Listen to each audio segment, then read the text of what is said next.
And welcome to Hannity. And tonight, a suspect believed to be responsible for this week's mail bomb scare has now been arrested. And in moments, we're going to tell you what we know about this deranged individual. Plus, we are now on day 4 of what is the media's shameful attempt to connect President Trump, Fox News, talk radio, even me, to this deplorable actions of a madman. And coming up, we're going to take on these left-wing smear merchants. We'll call out their hypocrisy and respond to all of this outright slander.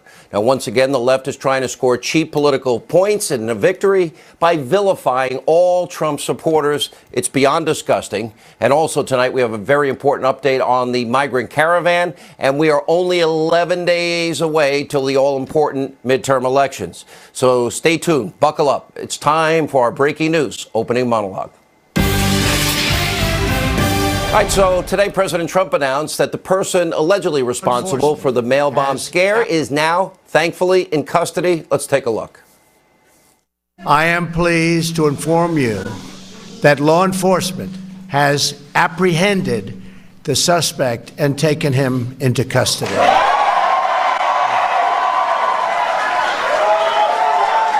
It's an incredible job by law enforcement. We've carried out a far-reaching federal, state, and local investigation to find the person or persons responsible for these events. These terrorizing acts are despicable and have no place in our country. No place. I've instructed authorities to spare no resource or expense in finding those responsible and bringing them to swift and certain justice. We must never allow political violence to take root in America. Cannot let it happen. And I'm committed to doing everything in my power as president to stop it, and to stop it now. Amen. And tonight, federal officials, they are continuing their important investigation, but thanks to their hard work, their dedication, their determination, here's what we know about this suspect. His name, Cesar Sayoc. Now, he is a middle-aged Florida resident with an extremely long criminal track record, including multiple counts of theft, drug charges, illicit steroid use, and much more. He was even charged with making a bomb threat back in 2002. And throughout his life, Sayoc has accumulated dozens of felony and misdemeanor charges. And he reportedly filed for bankruptcy in 2012 when he lived with his mother. Now, his van was covered with dozens of bizarre bumper stickers, including many that were derogatory, some threatening to Democrats. His multiple social media accounts were equally odd, very disturbing. And as you can see, this is the picture of an irrational man who is deeply, deeply troubled. And like the president said, we want anybody responsible for this heinous bomb scare to be held responsible to the fullest extent of the law. If Sayoc is found guilty, he should go to prison for an extremely long period of time. These actions are deplorable, inexcusable. There is no room for political violence in this country.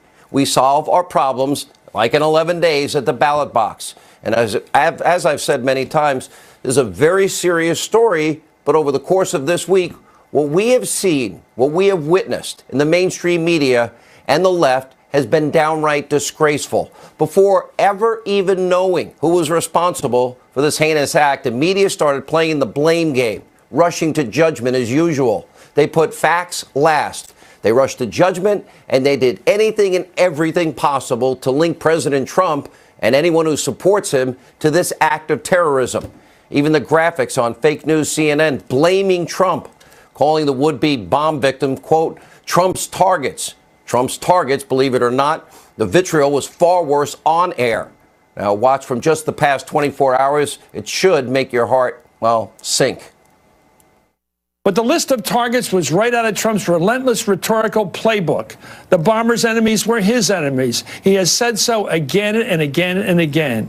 Everybody should stop pretending that Trump doesn't really know what he's doing. That when he says these things, he knows exactly what he's trying to encourage. Donald Trump fails the country. He doesn't just fail Democrats. He fails Democrats and Republicans and all Americans in between. He's refused to in any way acknowledge what role his rhetoric may have played in cultivating the current political climate. This president has an obligation to stop picking on reporters. The president has created a culture of comfort for violent rhetoric and actual violence. He spends most of his time at his rallies throwing verbal bombs at all the people that receive these bombs in the mail. And one fake news CNN political analyst even blaming yours truly for the bomb scare, especially as it relates to Robert De Niro. This is a disgrace. Watch this.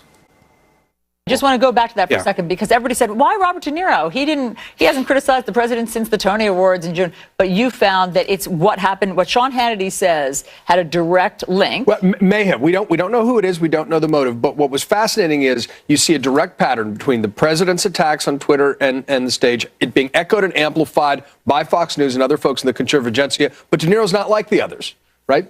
Why Robert De Niro? Well, one of the things I found is that October 15th, Sean Hannity was doing a whole segment blasting De Niro for things he said on the Alec Baldwin show, of all things, in which he said that Trump allies will regret it because they made a deal with the devil. So that all of a sudden becomes Robert De Niro's calling the president a devil and us devil worshippers in effect, you know? It's the playing the victim card, but it was top of mind 10 days ago. And it's interesting to be see what is that when we find out who this is. Now, John Avlon is both lying and he's ignorant and, frankly, recklessly irresponsible. Now, he is the walking embodiment of why so many Americans just don't trust the media, why they chant CNN sucks. Maybe you should actually watch a full episode of Hannity or listen to my radio show. Then he would actually see how I have been repeatedly calling on political vilification in this country to stop, especially the confrontations, how I deplore, disavow all incivility and acts of violence from the left and the right. By the way, if Avlon ever watched my show, listen to my radio show, he would know how much I value law and order and the safety of everyone, including people I disagree with passionately. For example, when President Obama's security was threatened in 2014, I spoke out over and over and over again how we need to protect our president, even though I had strong disagreements with him. Watch this. We have three incidents. We have the fence jumper, made it much further into the White House, even past the stairs going up to the residence, which is scary. We have the second incident in 2011, 6 shots fired at the White House, and took them 4 days to determine that they thought it had nothing related to do with the White House, which I disagree with.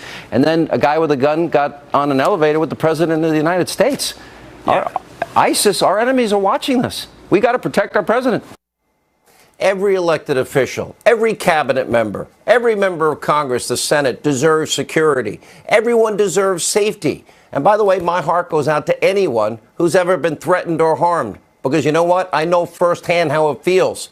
I've been through more than, frankly, I'm willing to make public, including white powder mailed to me, telling me it's anthrax. I had an assistant of mine scared to death, put in isolation for hours as a result of one incident. And I've had numerous other real threats in my career to both myself and my family. Lunatics, they have no political boundaries. And to suggest that honest, vigorous, hard-hitting debate and criticism is somehow the motivating force behind one fringe violent individual is intellectually lazy, John Avlon, and frankly, just nothing but a cheap attempt to capitalize off a serious incident. You should be ashamed of yourself. And remember, I never blamed Bernie Sanders because one of his loyal supporters shot Republican lawmakers, nearly killed Steve Scalise on a baseball field last year. As a matter of fact, I said the opposite. Take a look. I'm not blaming Bernie Sanders. No, of course Bernie Sanders supporters. No. This was one nut. Remember the Bernie Sanders supporter? The one that targeted Republicans at baseball practice, leaving Congressman Steve Scalise fighting for his life? Well, was the media blaming Democrats for that? No. And by the way, they shouldn't have. And I don't blame Bernie either. I don't blame Bernie either. It would be irresponsible to tie him to what one nut supporter does. I've said many times, there are deranged individuals on both sides of the aisle, and they alone are responsible for their evil actions. And by the way, this brings us to our next point, the left's double standard. While the mainstream media now condemns what they see as destructive rhetoric from only the right, they may want to reflect inward first. Per usual, in just the past 24 hours alone, the anti-Trump vitriol from the mainstream destroy Trump media has been downright despicable, and we've got the tape. Take a look. When you keep stirring that pot And you have leaders, the President of the United States, people listen to him. He's no longer on a talk show. He's the President of the United States. And this is whipping up people, and you will see people respond. He was elected to be president of the United States, not, a mental patient. This is just escalating, and it's only probably going to get worse if he doesn't change his tone. Maybe they should be lecturing Maxine Waters and company. Create a crowd, follow them into grocery stores, department stores, gas stations. They're not wanted anywhere anymore.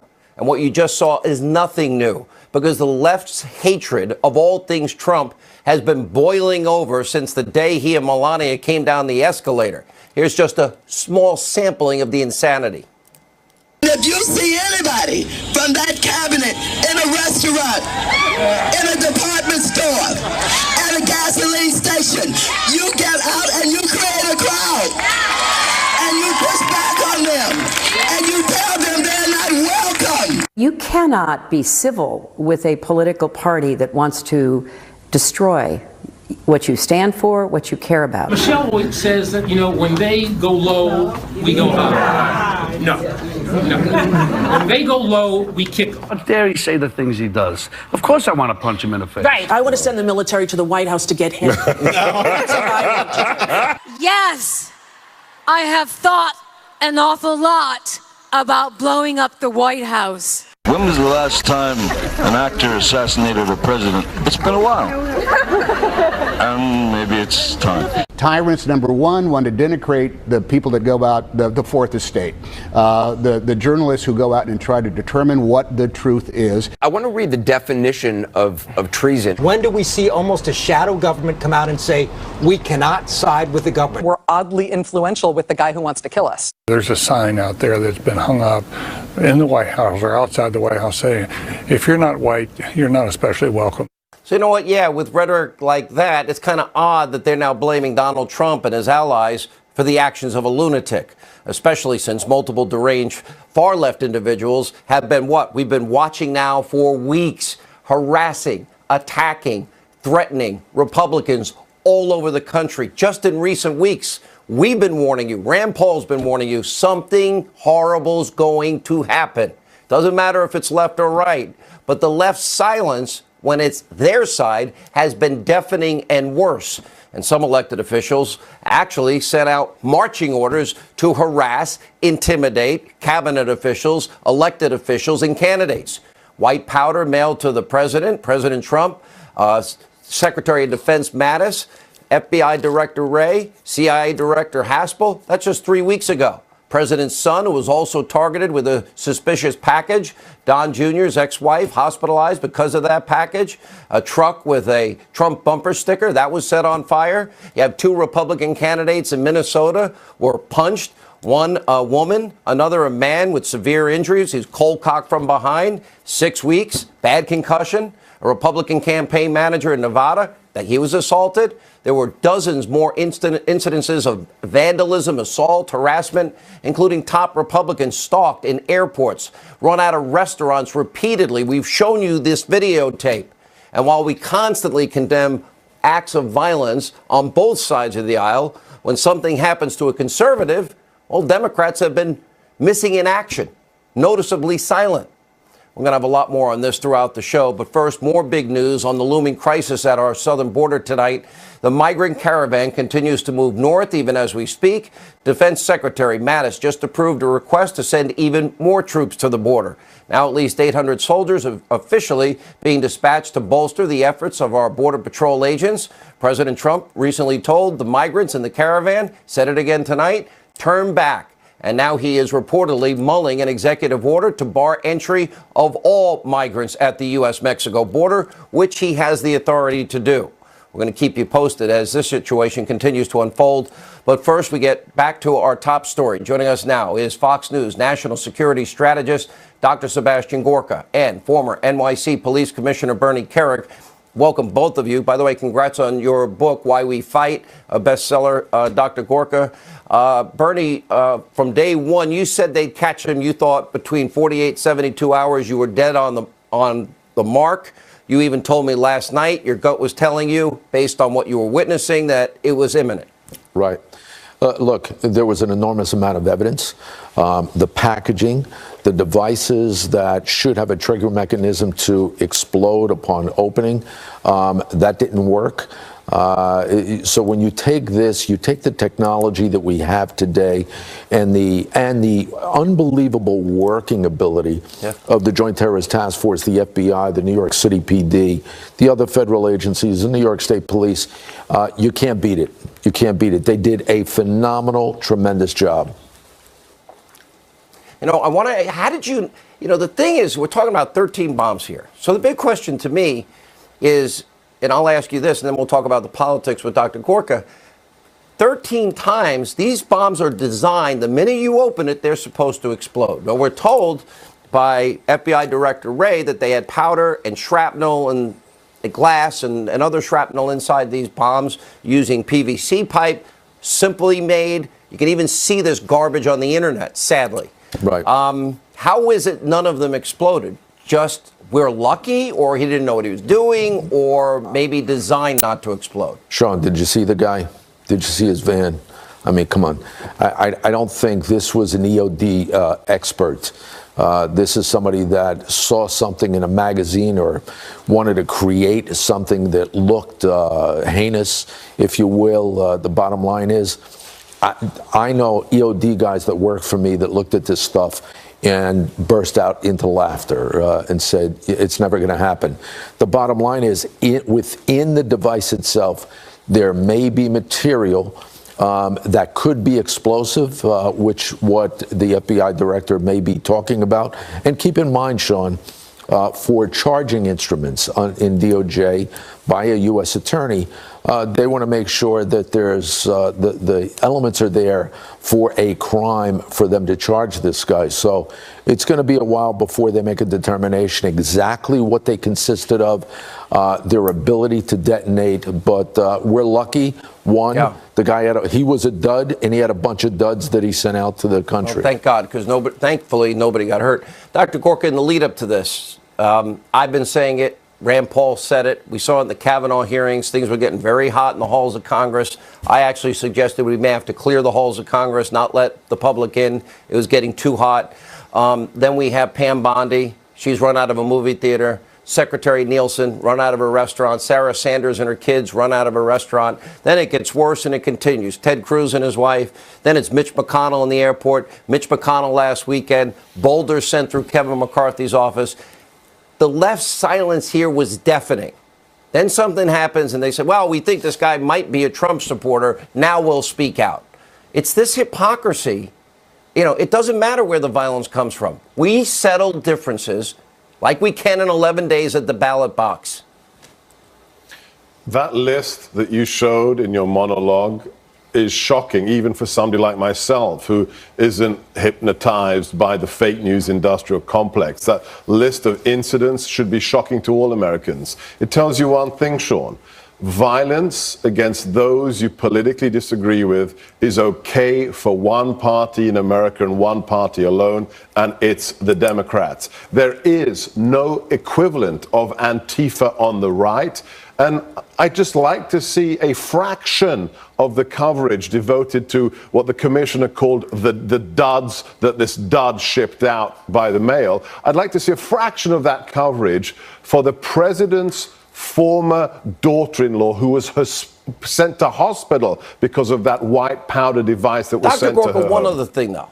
The media they have been waging war to delegitimize this president before he got elected. Since the beginning. And the president, if he says fake news, they're fake news. You know what? He's not advocating violence against news people. That is their big claim to fame. It's sad that they are so sanctimonious and narcissistic that they think they're the most important people and can't be called out for their bias. But the bias itself is so evident every day. Fake news is exactly what we have to call these outlets. When you have these outlets talking about the Russia collusion delusion for 2 years, when you hear them talking about the racism of the president, a man who in one of his first actions pardoned an African American heavyweight boxer who was prosecuted for racial reasons. He pardoned a black grandmother who was put in prison for being a drug dealer. They peddle fake news, and Sean, I'm going to use that phrase until they act like journalists, and I can guarantee you, so will the president. All right, last word, Bernie Kerik. Just one thing I want to touch on. The fake news, CNN, the mainstream media, every single day they legitimize the president's complaints and his frustration and his anger by their own coverage. So it has to change. You walked off the set, didn't you, of CNN recently? I did. 2 nights ago, I walked off. Yeah, why? Well, you know what? I went on to talk about the event, to talk about the bombs, to give the American public some insight. And they let John Brennan on the air for 10 minutes rant about the president. Yeah, unbelievable. You can't.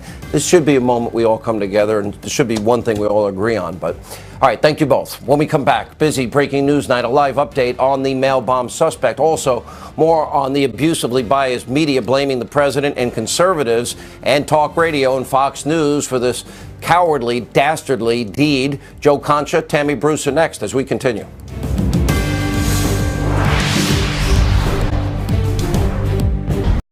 This is a Fox News alert. I'm Phil Keating in Miramar, Florida. The FBI matched a fingerprint found in the pipe bomb package sent to Democratic Congresswoman Maxine Waters 4 days after the first of 14 package bombs was discovered. Now in custody, 56-year-old Cesar Sayoc of South Florida, seen here being walked from the FBI office to be driven to downtown Miami's Federal Detention Center. He faces 5 federal counts, including illegal mailing of explosives and threatening 2 former presidents. It all went down this morning at an AutoZone parking lot in Broward County, where agents pounced and arrested him. The scene revealed his van entirely covered in highly charged political stickers, including President Trump glorified and Hillary Clinton's face in crosshairs. None of the packages exploded, but this afternoon the FBI says each package easily could have been deadly. Now back to Hannity.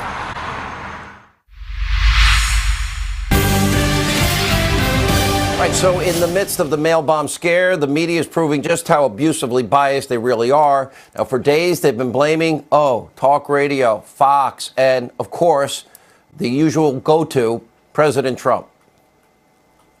His natural state of being is to pick the political fight and to not worry about the greater consequences of things. You think that he knows what he's doing in terms of rhetoric, encouraging people to take actions like the action of the person who sent the bomb? Yes. Everybody who apparently is in Trump's scope, his focus, are in now danger, critical danger, their lives threatened. Do these people ever watch their own shows and the vitriolic language they use every day? Now, in a truly surreal moment, fake news CNN's John King went on the air yesterday. He was actually saying with his words, no one is blaming President Trump, even as the lower third banner on his screen was blaming President Trump. You can't make this up. It's true. No one's blaming the president. Is anyone blaming the president? But the president now wants to make this about him. Oh, excuse me. Joining us now, Fox News contributor Tammy Bruce, and from the Hill, media reporter Joe Concha. Tammy, I see you laughing and shaking your head. I don't know whether to laugh or cry, but I don't think these people even watch their own shows. Yeah, look, it's remarkable to watch this unfold. Look, while these are all very distinctively different dynamics, this horrible situation with the man arrested in Florida, right? Violent, national attempts at violent crime, sexual assault in the Judge Kavanaugh case, in the caravan, the plight of people around the world looking for a better life, matched with our national security and need for a strong border. What the media has done in every single one of these, and this, of course, is attached to the American left and some liberals, certainly the Democrat Party, is to use these incredibly important issues against us, to twist them, not report them as they truly exist, and to use them just simply politically. Every single thing they see is through the prism of this dynamic of trying to destroy one man because they simply can't stand the fact that they lost an election. Now, for the American people, as we come up to the midterms, and this is why it's gotten more absurd by the moment, is to not be duped when they hear these things. And this is the problem for regular liberals, the regular base.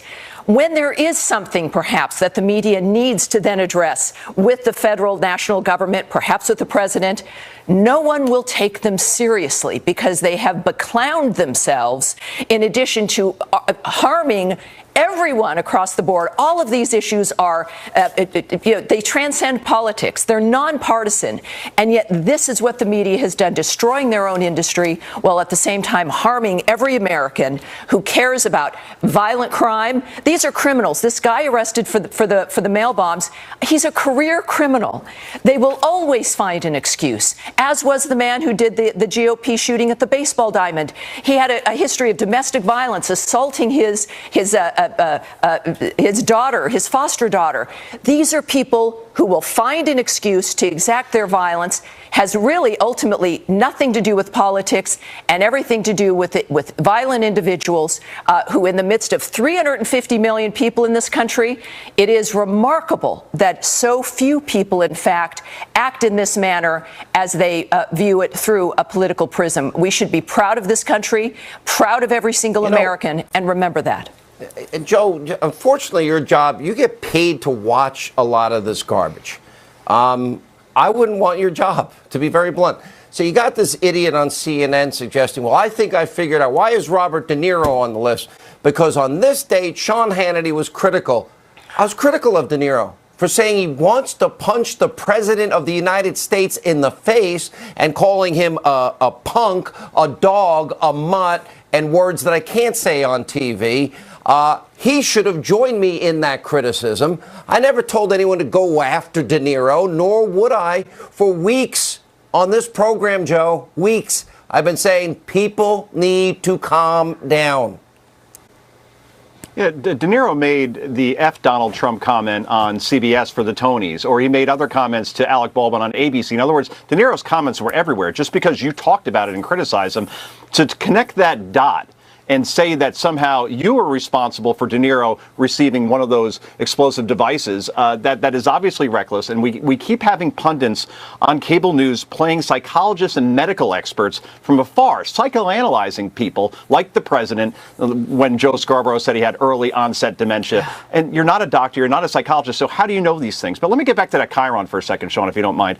You know, with John King, and the Chiron is obviously the headlines that you see in your screen on news. One of them was, Trump has no plans to bear any personal responsibility for inciting serial bomber. That assumes a lot, doesn't it? And we've seen this movie before. And what's frustrating for the American people at home that don't trust the media, and many of them don't, is that our media doesn't learn from their mistakes. 2011, Gabby Giffords. She's that horrible shooting in Arizona. Sarah Palin is blamed because she put out flyers that were targeting that district politically. In other words, take it back. The accusations always get a huge stage. Yeah, they always get a huge stage and megaphone. The exoneration barely makes a peep. And later we found out Jared Loughner had no political affiliations, was not incited by Palin. But you didn't hear that part because that's after the fact. So you think we'd learned from that situation, and we haven't here. Go ahead, Tammy. One element of this, especially before they even knew who was going to be arrested, we had no idea who was sending these bombs around. The media, as we see it, whether it's the Capital Gazette or even the Boston bombers or this situation, they know they've got a window. No matter what the end result will be, they feel that they've got a window to where they can change and create the narrative. And of course, once again, they misunderstand what the American people want. They certainly are disconnected with who we are and how we view this. And that's their abandonment of their job, of the American people, and of the importance of the delivery of real news so that the American people can feel as though that we are able to come to decisions about them. Fake news is not a call to violence. Frankly, no, it's not. It is a statement of fact. Dead-on truthful statement. Yes. And all these people, Joe, real quick, were silent when all of these Republican cabinet members and Republican officials were run out of restaurants by mobs. CNN even said you can't say that it's a mob. Yeah, look, you can't have it both ways and say President Trump's rhetoric is triggering people to incite violence and then ignore Maxine Waters or Cory Booker or Eric Holder or anybody who has said get up in people's faces, run them out of restaurants, tell them they're not welcome, and kick them. You cannot have it both ways, Sean. Great point.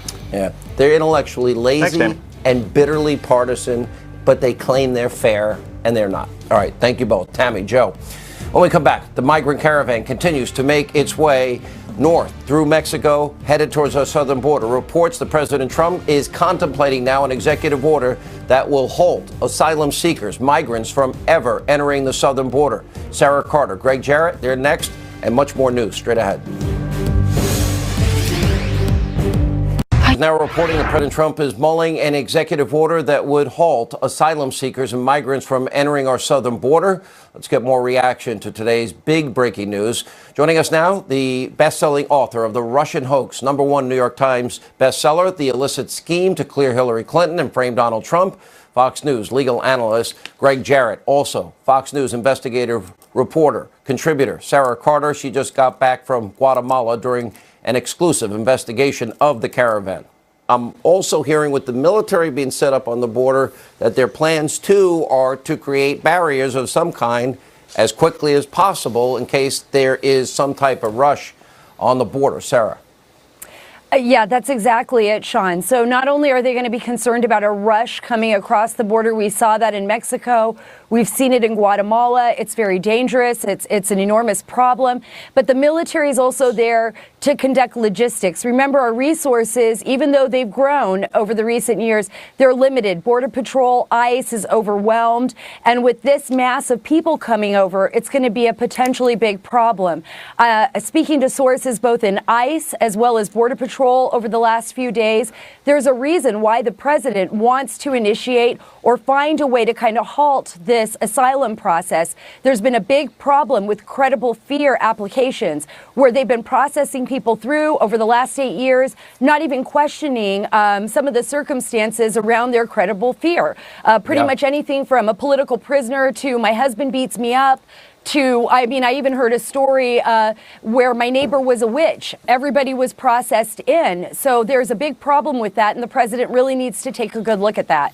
Nobody can vouch for anybody that is coming across the border. Even if we assume 99% are good people that want a better future, they still have to do it legally. What's interesting to me, Greg Jarrett, is the silence on the left, all Democrats. It's been deafening on this. We know they want to eliminate ICE. They want open borders. They don't want the wall built. We know that part. And they want sanctuary cities and states. But their silence is deafening.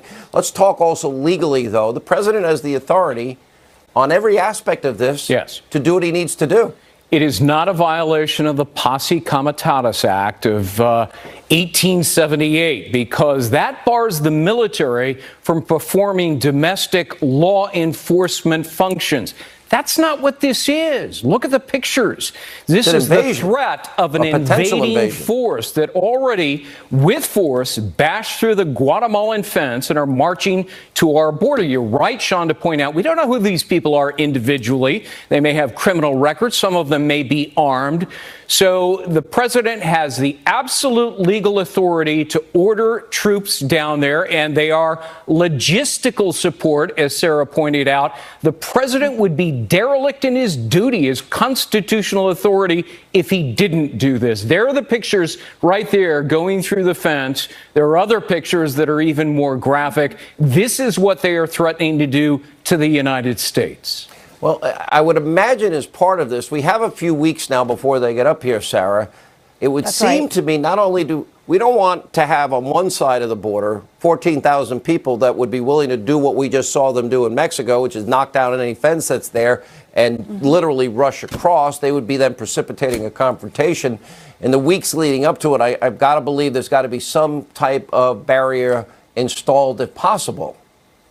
Well, I think what they're going to try to do is, and I know they're doing this, they're working very closely now with the Mexican government. They're trying to see what can be done on Mexico's part to turn some of these people around. Remember, Sean, I was down there interviewing them. These people, one, had been lied to, some of them. Others were part of this movement because they had been bussed in by groups, by leftist groups in Honduras, and by people who said, look, this is your chance, walk straight ahead.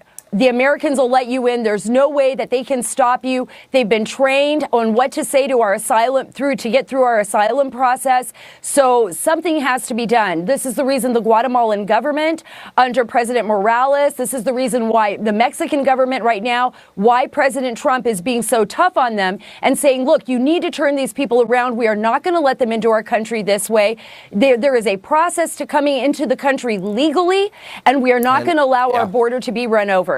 Period. I can, and we know President Trump. I can pretty much guarantee you this is not a Barack Obama red line in the sand. That's right. This caravan will be stopped if Mexico allows them to make it to our southern border. And I actually pray it doesn't happen. I don't want to see anybody hurt here. No. But nor do I want to see our country invaded by 14,000 people, none of whom have been vetted, Sean, and none of whom we can vouch for.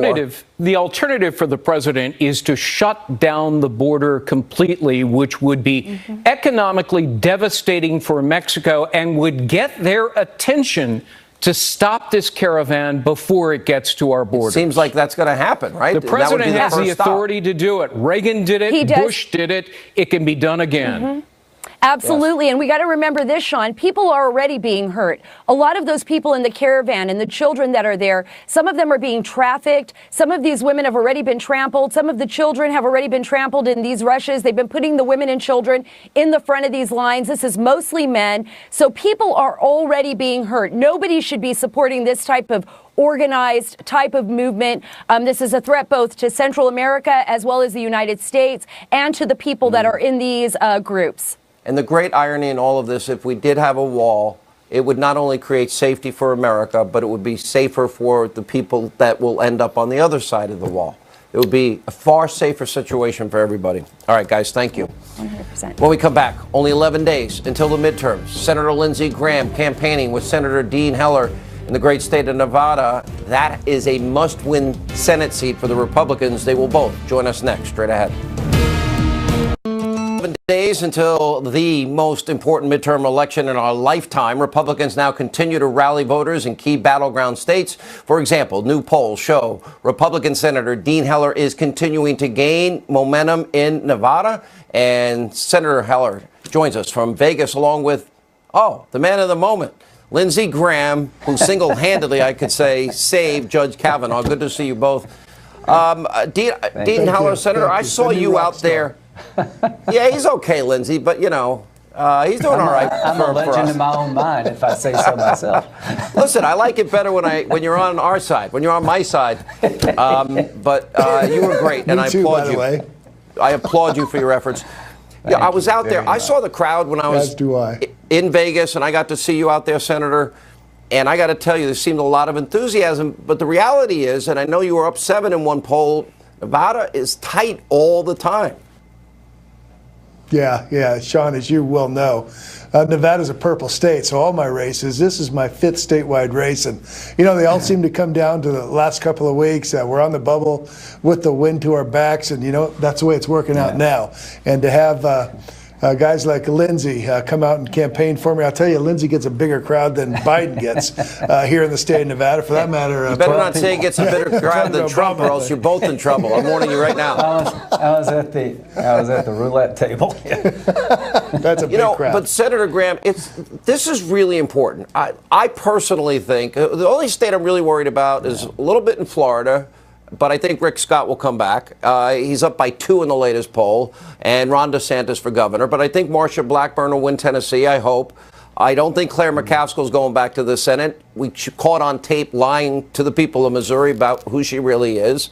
We see the same in your adjacent state in Kristen Sinema. I mean, it's okay to join the Taliban. I can't imagine the people of Arizona voting for that. Heidi Heitkamp, I think, is a possible pickup in Montana. And if people in Indiana stay away from the Libertarian candidate, Joe Donnelly, he will be saying goodbye in January. Senator Graham, what are the top issues? Well, I think one, attitude. He has a great attitude. Dean Heller, to me, just represents a happy warrior. He'll cross party lines when it makes sense for Nevada. I think that the big issue is what you were talking about before, is what kind of country are we going to be?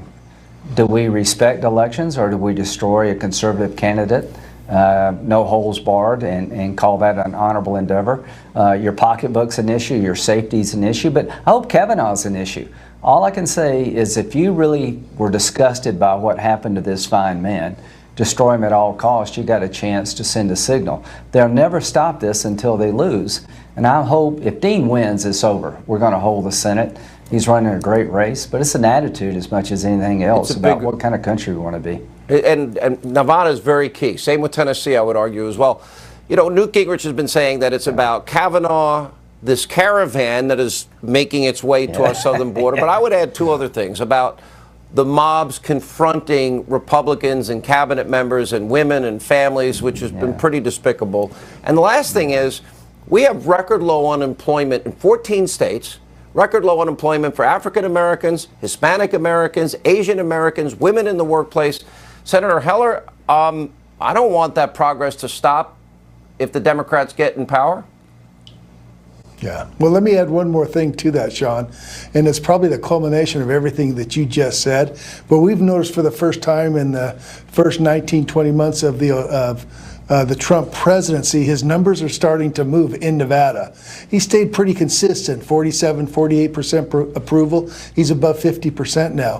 When he jumped, and I'm just telling you, within the last 30 days, you're starting to see Trump movement, and that's helping all of us. Yeah. Senator Graham, putting aside the Senate for a minute, you way back in your past were once a House member.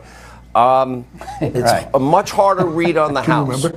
And it seems like with all the retirements, you got 45 retirements, history not working with us. The House is a little bit more of an uphill climb. What are your thoughts on the House?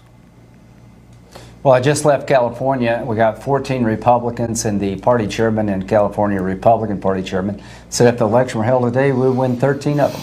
There's a post-Kavanaugh bump. If you're a Republican and you're not energized by Kavanaugh and the caravan, you're probably legally dead. So our people have every reason to vote.